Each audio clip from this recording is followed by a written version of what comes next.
За намайг Лонждын их хамгаалсан гэдэг би 1995 онд хөгжмийн багшийн коллежийг төгсөөд 96 оноос Нисван самтлагаа байгуулад одоо 25 дахь жилдээ уг хамтлагтайгаа одоо ажиллаад ингэ явж байгаа.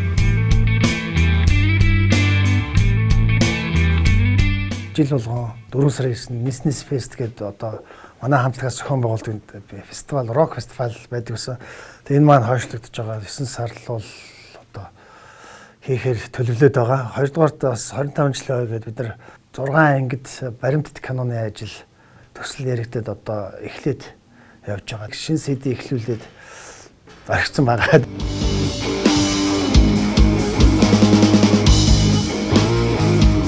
Манай хамтлагч хөгжмийн багшийн коллежид сурдаг байсан найзуудтайгаа одоо Дархаа, Цацаа, Тамира тэгээд тухайд Мөнгөөл, Алтан Эрдэнэ гээл найзуудтайгаа хамтраад анх хамтлаг байгуулагдаж ирсэн. Анхны концерт 96 онд 11 сард соёлын төвөргөнд тоглож ирсэн. Тэгээд тухайн жилдээ Pentatonix-ийн дебют хамтлаг гэж шагналаад тэгээд эхэлжлээсэн л дээ. Бүүн бол тухайн үед. Анх 96 онд, 97 онд манай дуунууд гарч хахад хүмүүс одоо нөгөө чихэн жоохон юм бөглөөстэйсэн гэдэг чихнийхэн бөглөөс гарсан гэх юм уу да. Тухайн үед пупа гэх нь пупа гээл гайхаал алмаарал тийм хөгжилтэй зүйлүүд бол маш их тохиолдож байсан. Зүгээр жишээ нь сургууль нураасаа гингөт л одоо нөгөө тухайн шар сондир чинь за эднэр чирээсээ багшгүй хүмүүсээс юм ааши доромжлоо барилаад. Нисвансын дуунууд нэрнээс ахуулаад сондно л доо. Мэдж байгаа. Яг дуугийн сонсоогүй мөртлөө зүгээр нэрнээс нь сенсацлаад явцдаг байсан л да.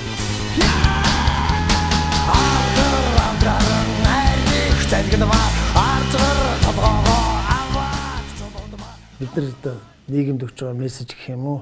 Гэтэ нэг тийм лаг юм бол бодоогүй л дээ зүгээр л сахилахгүйдмаар л санагдсан. Тэгээд тэрийг бол хийсэн.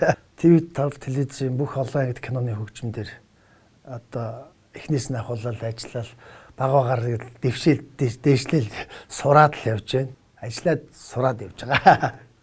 Playtime-ыг анхнаас нь манай хамтлаг оролцож дэмжиж би яг нацгаа зохион байгуулагч нацгаа найзтай хэлдэг. Би ч Playtime-ийн 2 дугаар дарга шүү гэхэд энерги маягаар хэлтгэлдээ.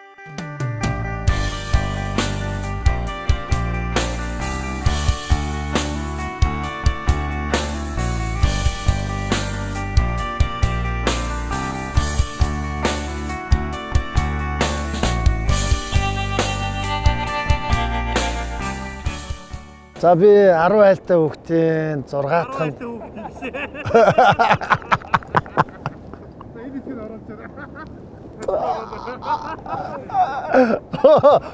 бүр өөрөө ч анзаарсангүй 10 айлтай хүүхдийн 6 дахь ичтэй айл.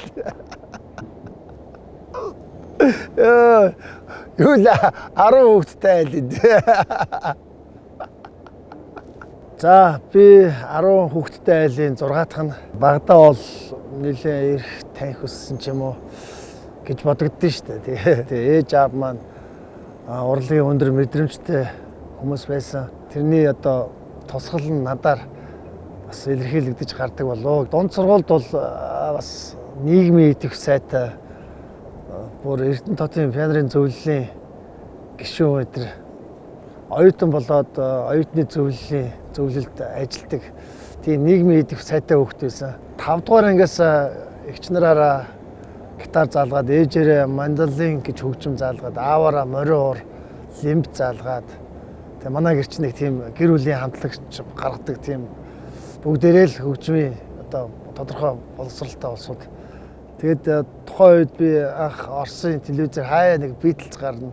Тэгээ Beatles-ийг үзэл үнэхээр гайхаад за энэ шиг л хамтлагтай болъё гэж мөрөөддөг байсан.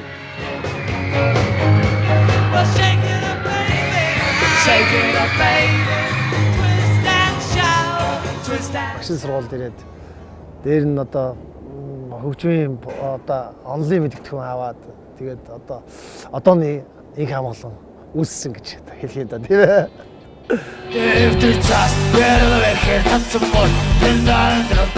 Эхнэр хүүхдээ хамт амьдардаг манай гэр бүлийн хүнийг маань Алтан цул гэдэг радио телевизийн сургуульд төгссөн жүжигчин найруулагч мэргэжилтэй. Одоо бол манай гэрийн фронт командлагч. Охин битэрийг ерөнхийдөө захирагч. Тэгэхээр тэгээ Валентины баяраар манай тоглолт хараад тэгээд найзуудын зарим дамжуулаад ерөнхийдөө тэгээд танилцчихсан. Бурхны оронд байгаа аав ээж минь өдөр болгон л бодогддог л да юм. Тэр ээж ингэж хэлээд байсан ийм өчтэй юм уу? Аав тэгж хандаад байсан. Ийм одоо өөрөө хүүхдээ болонгууд яг тэр чинь ойлгох юм байна. Гэхдээ миний аав ээж бол нэг сайхан юм хүүхдүүдэд дандаа дэмждэг байсан, ойлгодог байсан.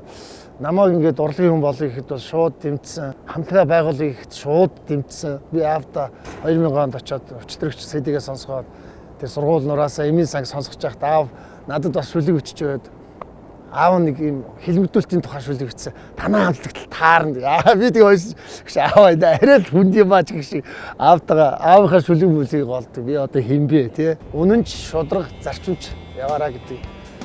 Тэгээ аавынхаа захиалсыг аль болохоор биелүүлэхийг хичээж явдаг да.